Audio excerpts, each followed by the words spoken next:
All right, UFC 314 just literally ended like around 30 seconds ago, 1 minute ago. I'm literally instantly recording this that it just happened, and man, that's crazy. Volkanovski as the first champion in the 155 pounds under to break the 35 and over curse. Now, I admit I predicted I picked Diego Lopez to beat him by knockout in the second round, and man, I got most of my picks wrong. I didn't even make a video making my predictions because I was just so busy with life lately. Like, I didn't even have the time to sit down and make predictions. Sorry about that. But today I did have the time to watch the videos, and I'm instantly recording the results, and that's crazy, man. Wow, I just can't believe it. Volkanovski at age 36 beating Diego Lopez, who's like a prime knockout artist, really.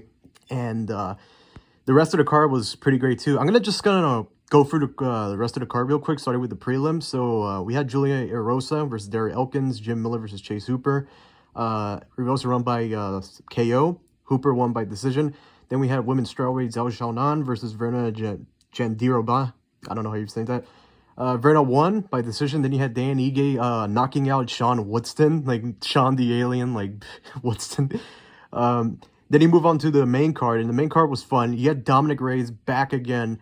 Actually got a KO win against Nikita Krylov. He's on like a what, 3-fight winning streak right now? I think 4. It's pretty awesome to see Dominic Reyes winning again. Then you had Bryce Mitchell versus Gene Silva. You know, the people's main event with Gene Silva winning by submission in round 2. And then you had a bit of a stinker in Yair Rodriguez versus Patricio Pitbull. With Yair winning by decision. Patricio Pitbull was just standing there plodding around, not really doing shit. I mean, it was a bit of a fucking terrible fight, honestly. Then you had Michael Chandler versus Paddy Pimblett in the co-main event. And, you know, it sucks seeing my boy Chandler lose because I'm like the world's biggest Chandler fan. But it was probably bound to happen. Paddy won by knockout, technical knockout in round 3. And then he went to the people's, or not people's, the people's main event was the Silva versus Mitchell. The main event of the pay-per-view, which was Alexander Volkanovski versus Diego Lopez. And, man, I did not expect anyone to break the curse, you know? But if anyone did break it, it probably would have been Volkanovski, honestly. Volkanovski looked like he was very good in there, you know? Like, the only thing that looked like it might have been bad was his chin. His chin still looked a little bit suspect. But Lopez hits hard. But the problem is Lopez barely connected any proper shots during that fight. I was watching the fight, and I admit I couldn't watch the fight fully because, like, I don't know why, but it's so hard to find UFC streams nowadays. Like, every time I get a stream, it lags, like, every minute or two. And I just keep refreshing, trying to find a stream that works. So it's kind of hard to even enjoy the sport when the streams just don't work. But from what I noticed that Diego Lopez wasn't even landing any major shots. Like, he did land some shots every once in a while, but he just had trouble connecting. And not only when he had trouble connecting, when he did connect, it just seems like he had trouble capitalizing it. I think at the end of the third round, Lopez dropped Volkanovski, or was it the fourth one?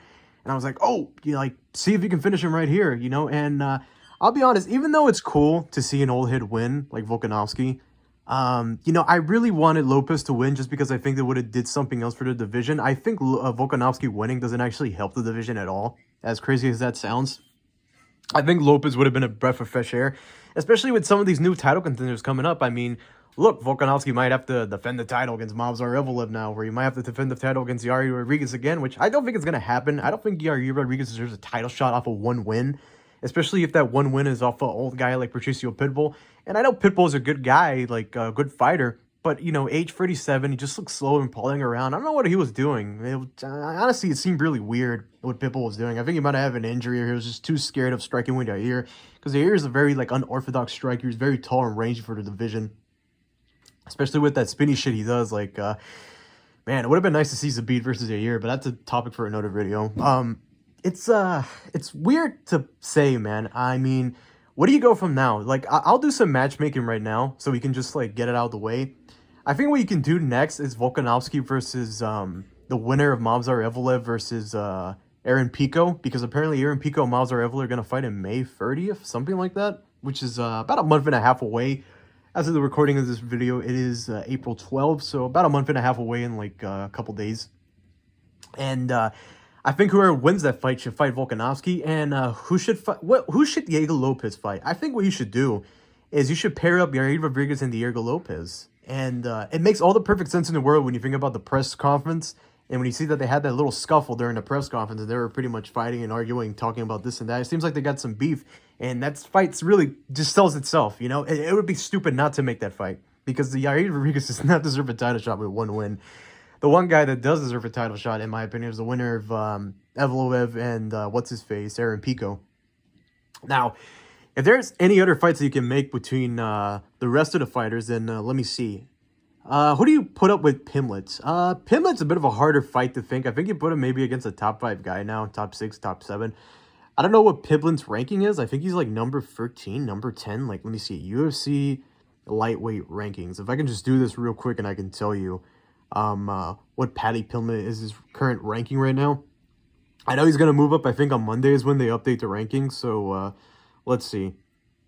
Paddy Pimlet is number 12. I think you could put him against, like, number ranked 8. Like, actually, you know, that would be a good fight. Like, Mateusz Gamrot versus Paddy. Or even, like, Dan Hooker versus Paddy Pimlet. That's a fight that you can make. I don't think Dan Hooker is scheduled to fight, yeah. It's a weird thing going on with the lightweight division, but I think a good fight to make, it would be, like, Mateusz Gamrot versus Paddy Pimlet. Or Renato Moicano versus Paddy Pimlet, honestly. But I don't know. Paddy just beat Michael Chandler. I think Paddy deserves to move up 4 spots, take away Mateusz Gamrot's spot, and then move Gamrot up to 9. And I think Paddy deserves a fight down. I don't know if he should still fight up. I think the most sense right now would be like Mateusz Gamrot from a ranking standpoint, or Dan Hooker. But if you want something with a storyline, the good fight to make would be Renato Moicano, just because like they wanted to get that fight made, and unfortunately they never could get it made. And let's see. Yair Rodriguez versus... Oh, I already paired him up with Lopez. Bryce Mitchell versus Gene Silva. I think Gene Silva deserves to be ranked now, because I think he wasn't ranked. Let me look at the featherweight rankings real quick. Let's see. Yeah, Gene Silva isn't even ranked. Bryce Mitchell was ranked 13. He's probably going to get out of the rankings after that loss. I think what would be cool to see is maybe like... I'm thinking maybe like Aljamain Sterling versus versus Gene Silva. What do you guys think about that fight? Gene Silva versus Aljamain Sterling. Or does that not make any sense? You could also do Aljamain Sterling versus Arnold Allen, but that's a topic for another video. I'm trying to book Gene Silva. I think he can fight Giga Chikazian or Aljamain Sterling, or maybe even Josh Emmett. One of those fights. Some people are saying he should fight Yusuf Zalal, but I don't want to really see that. I just think Yusuf Zalal is a boring fighter. But anyways, those are some suggestions for who Gene Silva can fight next. And Dominic Reyes versus Nikita Krylov. Let's look at the light heavyweight rankings and see who you can book against Dominic Reyes. All right, let's see what we got here. Where is light heavyweight? All right, Dominic Reyes is number 11. He's probably going to be ranked like number 9 or number 8 after winning. How about you put him against Alexander Rakic or Jan Blachowicz, like rematch against Jan Blachowicz? I think Rakic probably makes the most sense. Yeah, let's see if we can book up Reyes with Rakic and then see what happens with that. But, you know, overall, the pay-per-view was good, guys. I enjoyed it. You know, fun fights. There was only really like one stinker, and that was pretty much it. Oh, and the women's MMA fight, but you guys know how I am. I just think nearly all women's MMA fights just suck. You know, congrats to Volkanovski. I think he's probably the featherweight GOAT. His legacy was damaged with the Islam loss and the Topuria loss, but I think this brings back some of his legacy. Do I think this is going to put him in a higher spot than he previously was before the 2 losses? Of course not. If you lose, it damages your legacy, especially twice in a row. Just because you get the belt back doesn't mean it's going to automatically make your legacy as good as it was prior to the loss. It's taken some damage because of those 2 losses, and you could also make the argument that he wouldn't even be champ if Topuria didn't lift the division, so he might seem like a bit of a paperweight champ, ironically enough. Even though that paperweight champ defended the title like 5 times. But, yeah, it's going to be interesting to see what happens. Anyways, that's it for this video, guys. Just wanted to talk about the main event. Or not the main event, the entire pay-per-view real quick. I'll try to see if I can do some more videos. I've been super busy with life lately. I didn't even have time to make a predictions video for this one. But we'll see if we can make some more videos soon, because it'd be fun to do them again. I've just been so busy lately. Anyways, if you guys like the video, like, comment, subscribe. I really appreciate it, and I will see you guys in the next one.